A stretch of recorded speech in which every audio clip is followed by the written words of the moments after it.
वो दवाइयां ले जाके वहां पर डिस्पोजल कर दी और उनके बीच में हुआ नतीजा 15 महिलाएं ऑन द स्पॉट मर गई और वो भी संरक्षित प्रजाति थी।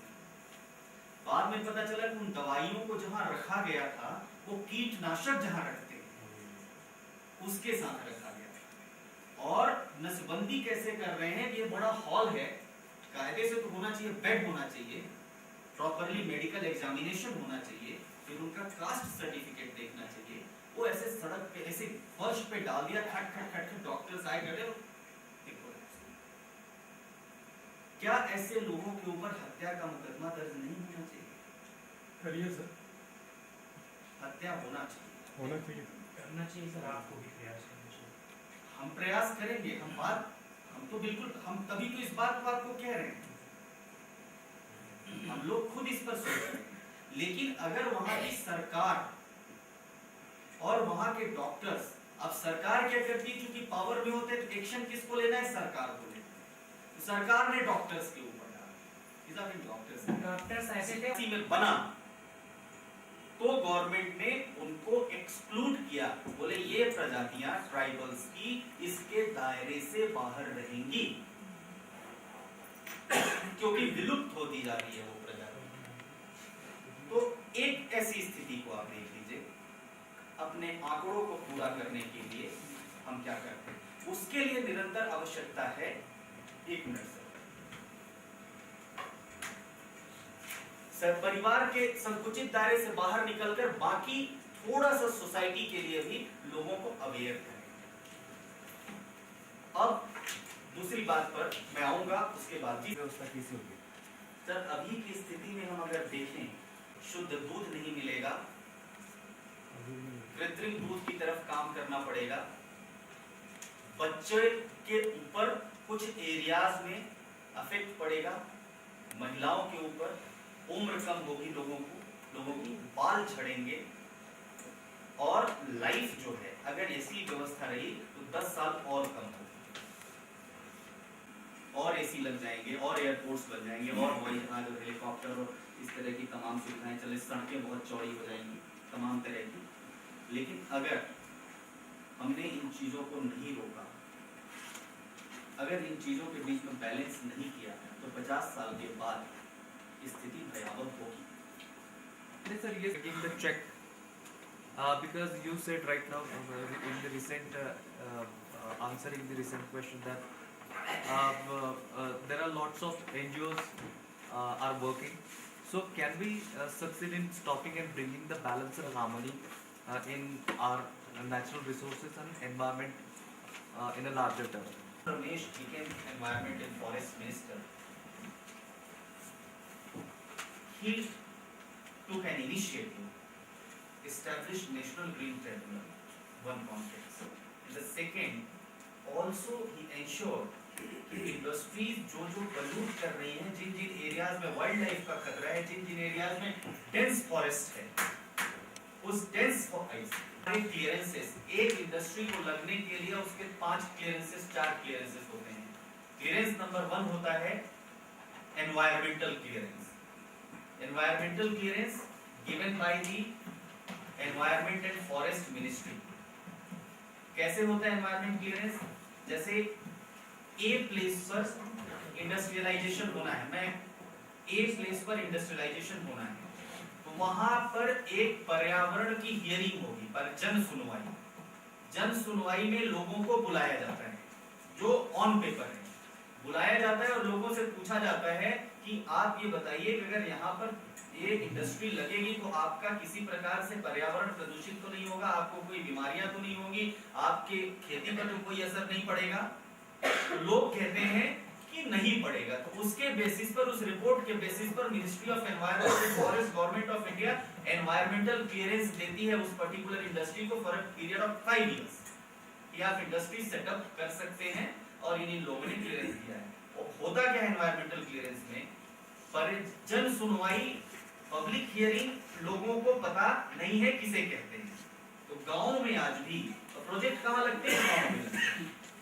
गांव में आज भी सरकारी स्कूलों में मास्टर जी आते हैं, आ जाओ आ जाओ आ जाओ, दस्तखत किए, हो गई जन सुनवाई, उसके बेसिस पर वो एनवायरमेंटल क्लियरेंस में उसके बाद आता है दूसरा स्टेज 1 क्लियरेंस।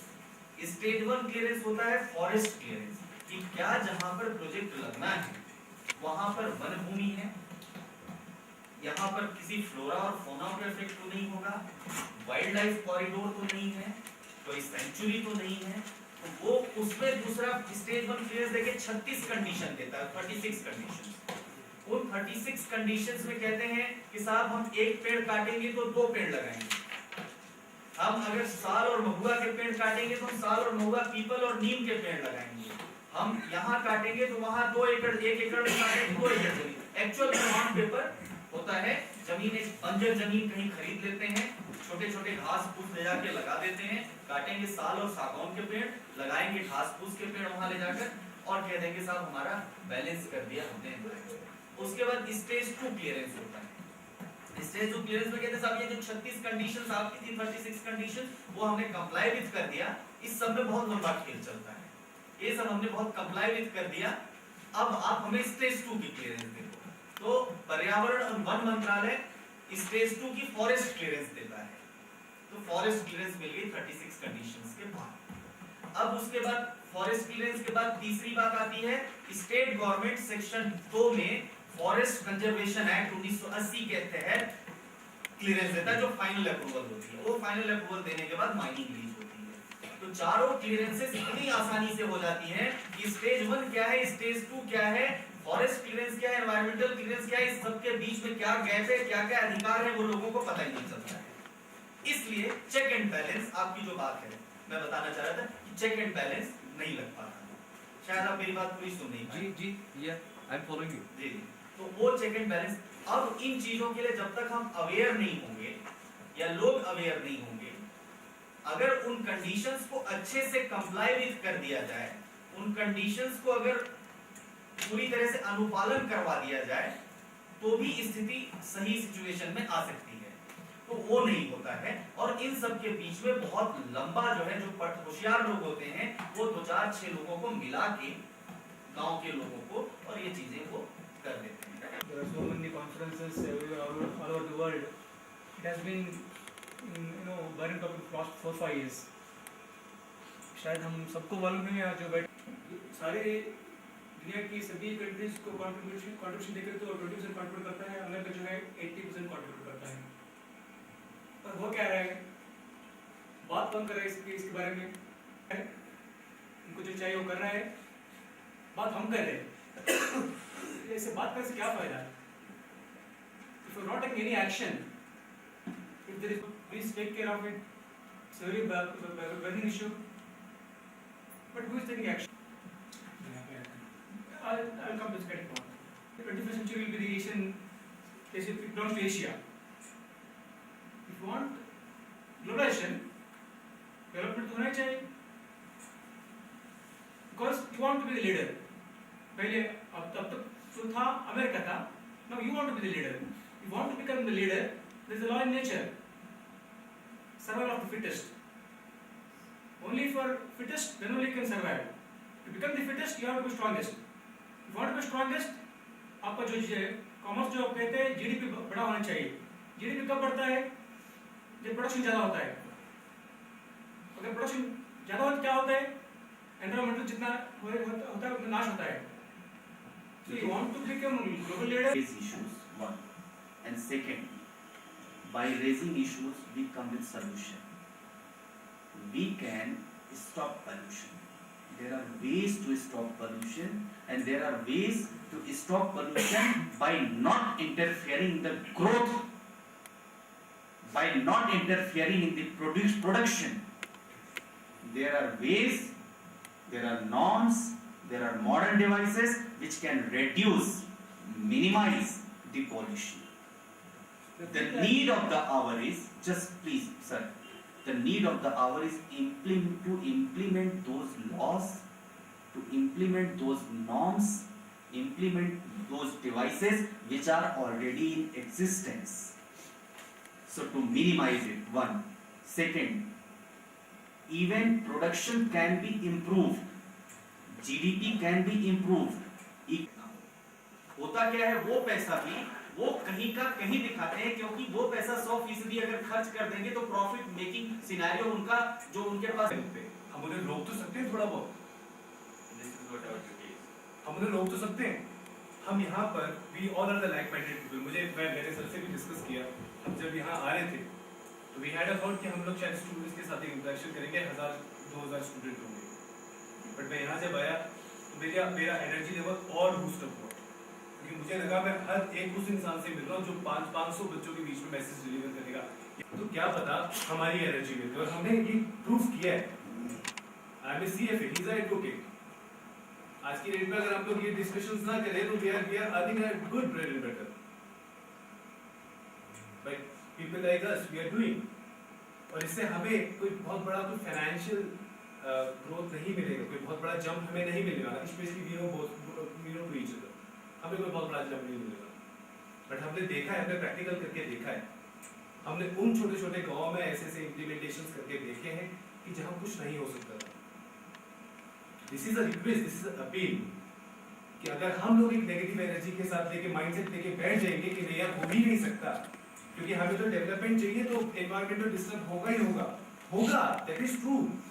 क्योंकि जिस डेवलपमेंट की बात आज हम करते हैं, जिस पैरामीटर को आज हम देखते हैं, उसके लिए एनवायरमेंट का डिस्टर्ब होना ही होना है। मगर हम उस डिस्टर्बेंस को थोड़ा रोक तो सकते हैं। हम कम से कम उन लोगों को तो रोक सकते हैं जो उस एनवायरमेंट के साइज, उस डिस्टर्बेंस के साइज को बढ़ा रहे हैं। शायद आप नहीं समझेंगे, फील नहीं कर पाएंगे, आप फील नहीं कर पाएंगे। कर्नाटक की हमसे पूछिए, मेरे से पूछिए, मैं फील करता हूँ जब अपन बच्चे गांव में पैदा होते हैं, उन फैमिलीज में शायद you are fortunate and lucky to be born in a family जो कि हिमाचल प्रदेश है उसमें रह रही है। एक पूरे डेलिब्रेशंस के दौरान आपने देखा होगा या डिस्कशन के दौरान आपने देखा होगा, किसी ने भी एंटी ग्रोथ, एंटी डेवलपमेंट या एंटी कंट्री बात नहीं की। बात ये हुई कि आप बराबर करिए, बात ये हुई कि जो आपका एनवायरमेंटल ग्रोथ, सस्टेनेबल डेवलपमेंट पर बजट है, उस बजट को आप खर्च करिए। CSR फंड जो बनता है वो क्यों बनता है? ताकि आप आसपास का विकास कर सकें। अब आप कहते हैं साहब हम CSR फंड बना है मगर हमें ग्रोथ करनी है, हम खर्च नहीं करेंगे, हम वो कह रहे हैं। और हमारे आपके कहने से, अवेयर होने से क्या होगा? हम आज की बात नहीं कर रहे हैं, आज के 50 साल बाद अपने फ्यूचर जनरेशन के लिए आज आप पानी पर राजनीति करने जा रहे हैं। आपको मालूम है कि आज के 20 वर्षों बाद पानी का निजीकरण होगा। आप उस बात को सोचेंगे? आपकी नदियों का पानी का एक निजीकरण होगा और आपको पानी पीने के लिए कुछ निजी घरानों से पूछना पड़ेगा। 20 साल मैं भी अगर ईश्वर ने चाहा तो जिंदा रहूंगा, आप भी रहेंगे और हम और आप किसी मोड़ पर मिले तो डिस्कस करेंगे। पानी जाता था, जितनी एक बूंद पानी लेने के लिए उनको पूछना पड़ता है। कितनी बड़ी बात आपने की है। आप उन लोगों से जाकर पूछिए या हम जाके ऐसे डिजास्टर जहां जहां हुए उन लोगों से पूछिए। आज अगर आप उड़ीसा में चले जाइए, क्योंझर, सुंदरगढ़, सिंहभूम, इन डिस्ट्रिक्ट्स में जाकर पूछिए कि साहब क्या हो रहा है। बोले 10,000 ट्रक सड़कों के किनारे चल रहे हैं। हम ग्रोथ कहाँ की कर रहे हैं? चाइना तो आपकी मिट्टी तक खरीद रहा है, वहां 10 तक खरीद रहा है। आप उन 10,000 ट्रकों की तरफ से जो पूरे के पूरे 5 जिले प्रभावित हो रहे हैं, उन लोगों से जाकर पूछे कि लंग्स हर आदमी हर आदमी की खांसते हालत खराब है। और किसका इंडस्ट्री किसकी है? रुंगटा की इंडस्ट्री है, SL माइनिंग इंडस्ट्री है, त्रिवेणी अर्थ मूवर्स इंडस्ट्री है जो वहां पर पड़ा, तमाम कर्नाटका और चिदम्बरम की इंडस्ट्री है। हमारी आपकी इंडस्ट्री है या वहां के लोगों की भागीदारी है? यही तो गवर्नमेंट ने उसको अलाउ किया कि आप इस जगह पे, फॉर एन एग्जांपल सिंगरौली की हमने बात करी कि आप वहां पे अपने प्लांट्स लगाने स्टार्ट कीजिए। NTPC से शुरुआत होनी स्टार्ट हुई और उसके बाद 2, 4, 5 करते आज वो 15-20 हो गए।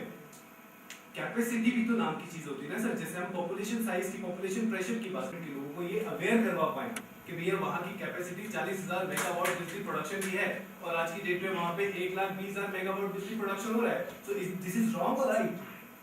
एक मैं